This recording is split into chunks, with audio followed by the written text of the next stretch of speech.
Great, you're still sitting there. Yeah, so that's actually not really hard to do.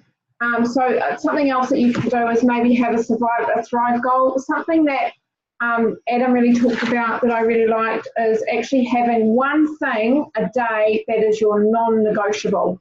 So one thing that you have to do every single day that you will not say no to, that you actually just have to get done. Because something else, just one more thing that was really important, if I can just find it. Yes, this is it. So things that are really important in our business to get to be a good recruiter is about talking to people. So again, we just did that, talking to people, being direct. So that means not waffling on too much. It's actually keep sticking to the point, being efficient with your time and with their time too, because they don't want to be talking to you on Messenger all night.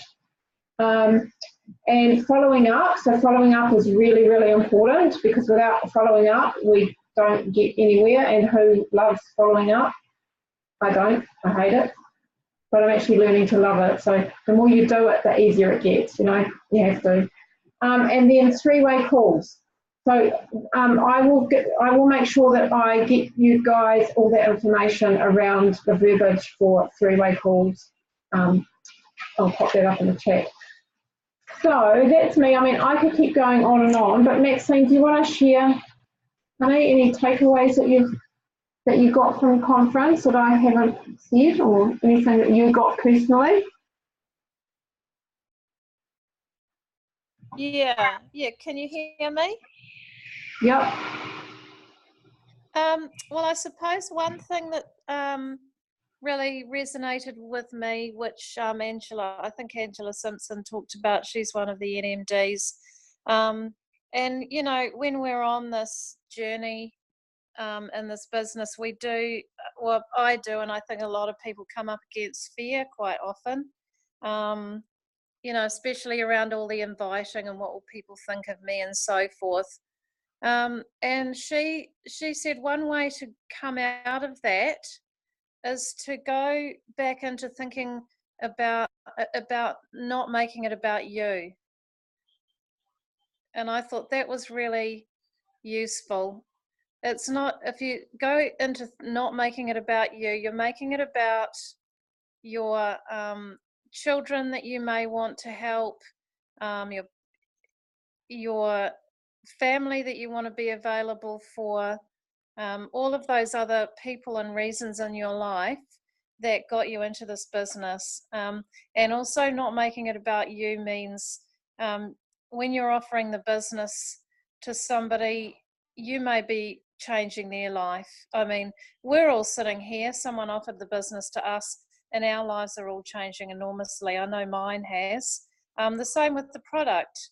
How many of us have had our lives changed by the product? So whenever we go into that fear or that sort of paralysis, or everything seems too hard, just take the spotlight off yourself, and it's really helpful.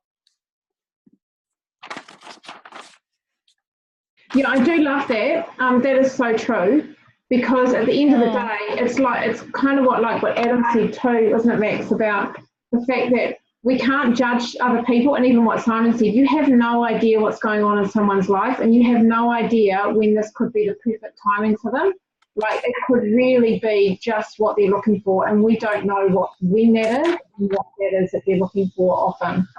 I mean, there's a lot of people that don't even share their pain or their pleasure points with us, but it's about us to be able, if we can step out of ourselves and offer it to them, it could be the defining moment that does change their life. So absolutely.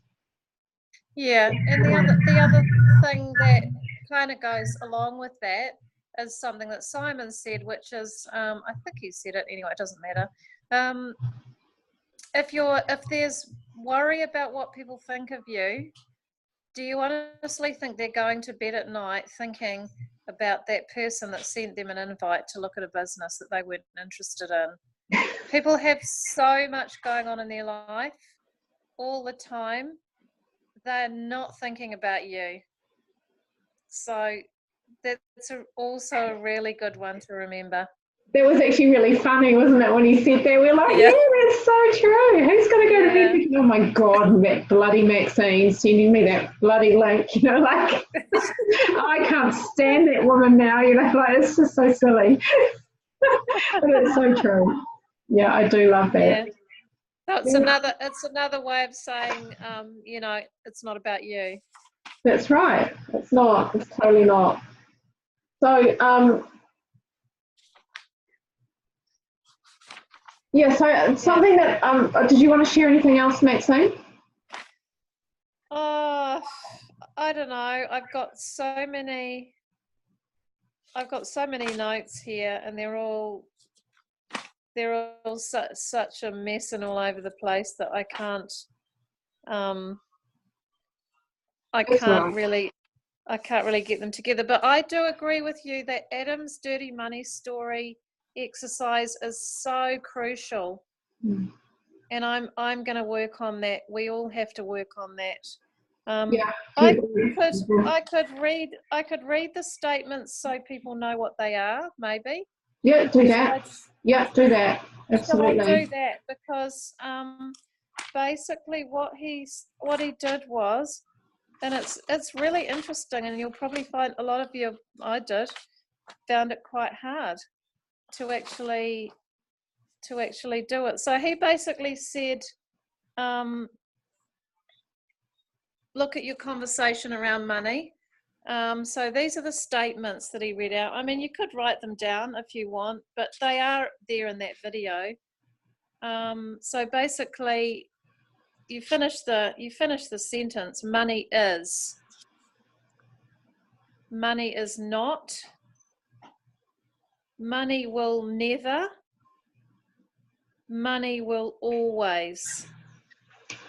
Not having enough money is. Having lots of money means. And then it gets harder. Being rich is. Being wealthy is. Being really, really rich is. I want money for. I need to let go of. All I need to do is. Yeah, and that was certainly telling for me because I had just worked through a whole lot of money limiting beliefs when I went to UPW. So I came in there thinking, oh, I've got no money issues, none at all. And yet, what I got from that exercise was the fact that I saw being rich as really hard to get, but being wealthy is easy because to me, wealth and being rich is two completely different words. So wealthy to me is having abundance of everything in your life, like a really successful life.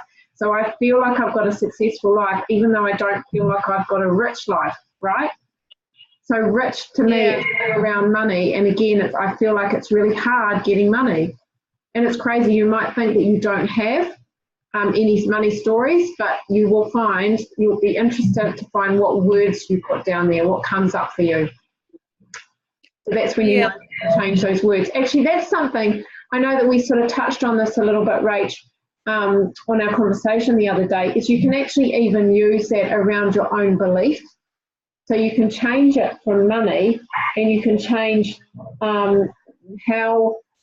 what you think about yourself and whether you're capable of doing something, whether you feel like you're capable. You can put yourself in there. I am, I will never, or, whatever, you can just change it to you. So that could be a really interesting exercise too. We should do that. Another thing I was going to add to the money conversation, just quickly, is so I think this is an interesting statement. You are the product of the top 5 people that you hang out with. So this was something that I found really interesting because I had homeschooled my children for quite a long time. And I kind of got into a group of people who didn't have money, and there was always quite a lot of conversations going on about how hard things are financially and how it's no, you don't have enough money for this or that or the other. So it's quite interesting just to look at your life and look at the people you hang out with and what is their story. What is their story around money? Interesting. Yeah, who can I hang out with today that may raise my standards around wealth, that may give me a different money story?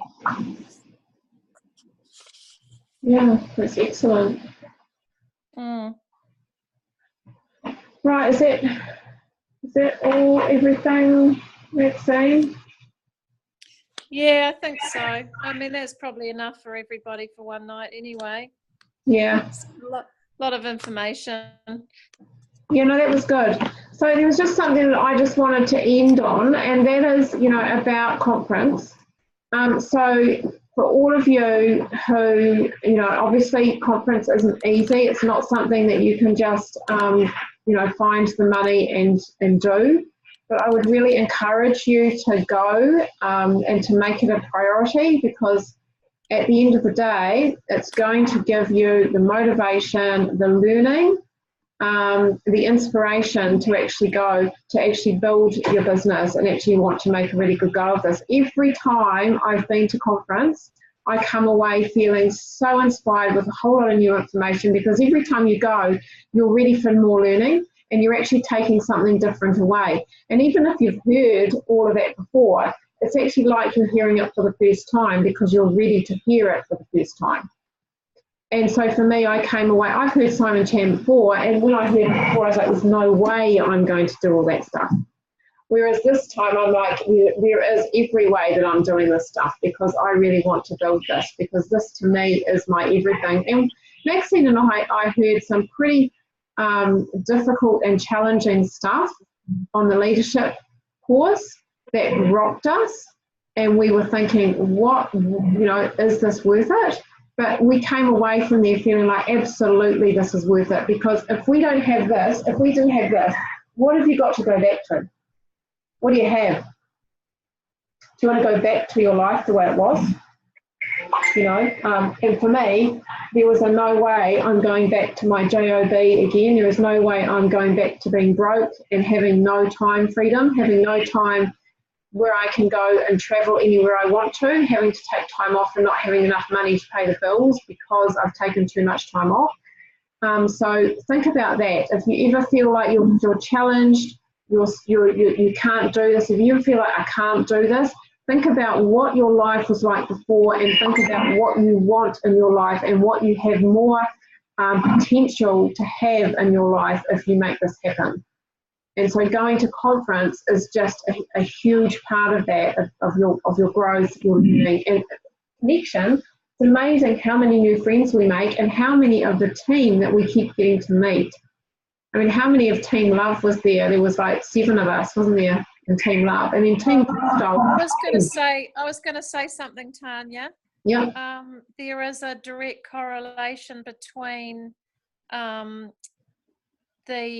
people who attend conference and their income. That's right. That's what Celine said, didn't she? Yeah. What is it? The top earners always attend conference. Yeah. What was it? What was it was a percentage more, 60% more income or something they have after conference. Yeah, they get 60% more income. Yeah. Yeah, so it's totally worth it to grow yourselves and grow your biz. So, yeah, I mean, I think that's it, isn't it, Maxine? Is there anything else? Yeah. No. Yeah, okay. But do you guys have any questions that you want to ask before we go off? So with the timing of the DMO, it is a bit early for me. Oh, right, yes. I must admit. Yeah. Do you want to come off mute, guys? And we can talk about this? Yeah, I've just taken you off. So what are you thinking? I know that you like to jump on the Cinnamon, and Mona, you too. Is 8:30? I know we changed it for you, Sin. Sorry. Well, what about 9? Can you do 9, Cinnamon? Well, I can only really reliably do Monday and Tuesday anyway. Right. So why don't you just keep it at 8:30, and I will just change the time of my lives on that day, those days. Okay. Because once it's 9 o'clock, there's no way I'm going to make it. But earlier than that, I may potentially make it on a Friday or a Thursday. Yeah. Okay. What do you think, Monica? What's your thoughts? 8:30 is fine. Gets me out of bed. Do something within the day. So 8:30. Yeah. 8:30, 9. I'm home every morning, so that's fine. Yeah. Okay. Well, 8:30 suits me because 9 o'clock's a bit late. No, I'm right. I can't survive anymore. Sorry, what's it? Rach? Were you not? Sorry, I forgot. Sorry, I'm having a different conversation. Sorry, I forgot I was off mute. Sorry, guys, I didn't mean to interrupt. That's all right. You can't do it anyway, can you, Rach? No, I'm already at work by then, so I'll do mine in the afternoons, straight when I get home from work. Yeah. Okay. Okay. Yeah. So 8:30 suits me if that's okay, Max. Is that all right? Well, we'll try. I'll try 8:30. Yeah. But one thing I'm finding a bit difficult is that I do a lot of posting first thing in the morning before 9 because that's when people are on. And you're meant to put your posts up before, around 8:30 is a really good time to be posting. So that's the only consideration that I have. My posting has taken a bit of a hit because of it. So my posts go out at 9 o'clock. That's why 9 o'clock wasn't so good for me. But we can. Yeah, but 9 o'clock is not the ideal time though, because everyone's starting work then, and they tend to be on their phones before they start work. Yeah. Well, we can do 9 if you want, but I want to get as many people on as possible. So is 9 too late for you? For some. Yeah, I'm kind of usually out of the house or doing things by 9 o'clock. And I know that Tammy, she can't really do 9. She's got conference calls for her day job between sort of 8:30 and 9 most, or she's already shelved. So, but that's totally understandable. And I mean, just you guys keep it to the time that's best for you, I think, and then the rest of us, we can work around that. All right, well, why don't we try 8:30 then? Sounds good. Okay. I'll just try and post. We can put our post up before 8:30. Yeah. I'll do my posting at 8 and then we'll get on at 8:30. Okay. Perfect. That sounds awesome. Well, thanks everyone. Hey. Thank you. Have a nice evening. Big time. Thanks, guys. See ya. Bye.